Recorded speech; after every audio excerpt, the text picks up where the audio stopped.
Hey everybody, today I wanted to talk to you about horror story in estate planning number 11. I seem to be running into these all the time. This one is going to be about how someone who is addicted to alcohol tried to ruin an entire estate just so they could get their fix. But before I dive into that, I wanted to let you know how to reach out to me.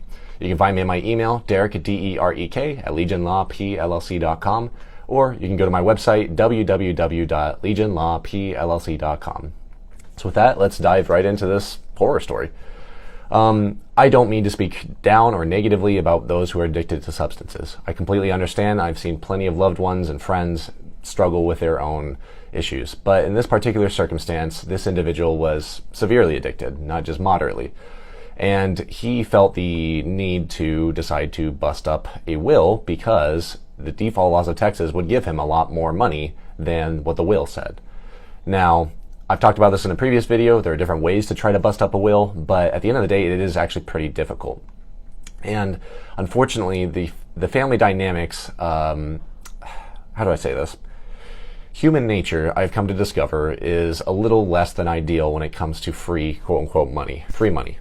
When people pass away and they receive an inheritance, usually within about 18 months, they've spent that entire inheritance. It is extremely unfortunate.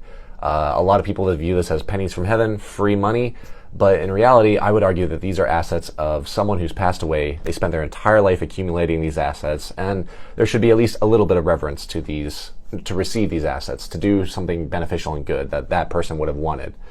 That's my personal philosophy and belief, but I have seen plenty of people definitely take it a different approach where they manage their money differently and they want to spend all that money to indulge in whatever they want to indulge in.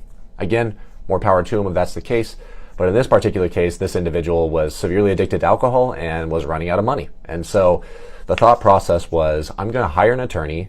I don't have to pay that attorney because the attorney is going to take a percentage of the amount that we settle for, and then that will be their payment, and I will get whatever we settle for. Now, lawsuits, fun fact, almost always settle. They are rarely ever adjudicated to, start to finish, jury trial, there's the dramatic ending and everybody gasps in the courthouse. No, that doesn't happen usually. And in probate, it's even less frequent. Most of the time, the people who are involved are just going to say, hey, this is too expensive. Let's just settle outside of court. We'll sign this document. And even though you're technically not entitled to that much, we'll give it to you anyways just so you go away and stop ruining our lives. And that's what happened here. This individual, they hired their attorney. I was not involved on either side, but I heard about this through the grapevine.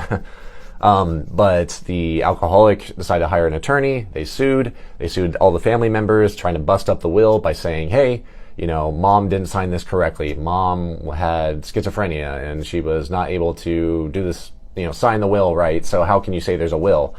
And the will specifically said we're giving everything to the non-alcoholic children, and only if he's sober for 2 years can he receive the assets and blah, blah, blah. So he tried to bust up the will. And another fun fact, every penny that is spent resolving that estate technically comes out of the estate's pocket. It does not come out of the suing party's pocket or the defending party's pocket. So again, hiring attorneys, you're going to have mom's estate pay for the attorneys of both sides, and it's extremely expensive very quick, and very quickly you can run out of everything in the estate and nobody receives anything because one person wanted to ruin the party.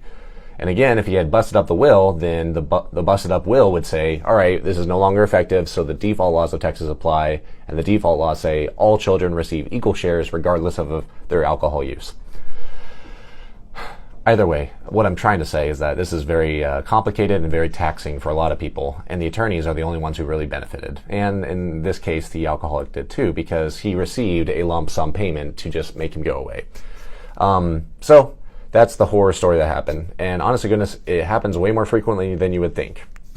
So I've already talked about this in previous videos, but there are ways to prevent people from having their time in court. You can't stop them from suing per se, but as soon as they sue, you can kick them out immediately if you have certain boundaries and limitations in your will and in other things in place to make sure that this kind of situation doesn't happen. Because if the limitations were great and there were strong protections in the will, then this person would sue, They would find out they have no right to do whatever, and then they'd get kicked out immediately from court, and there's no need to hire attorneys for a really long time. So all of that is to say there are ways to mitigate and lessen the severity if somebody decides to sue, but at the end of the day, this still happened here, and it's a horror story because the children had to lose money by hiring attorneys and lose money to the child who was not entitled to the money at the time. And so all of them kind of lost out, except for, again, the one who wanted the free money, pennies from heaven. So if you're concerned about that or anything else concerning your estate plan, feel free to reach out to me. You can find me in my email, Derek, D-E-R-E-K, at legionlawpllc.com, or you can go to my website and schedule a free consultation over the phone directly on my calendar on the Contact Us page at www.legionlawpllc.com. So with that, have a great day.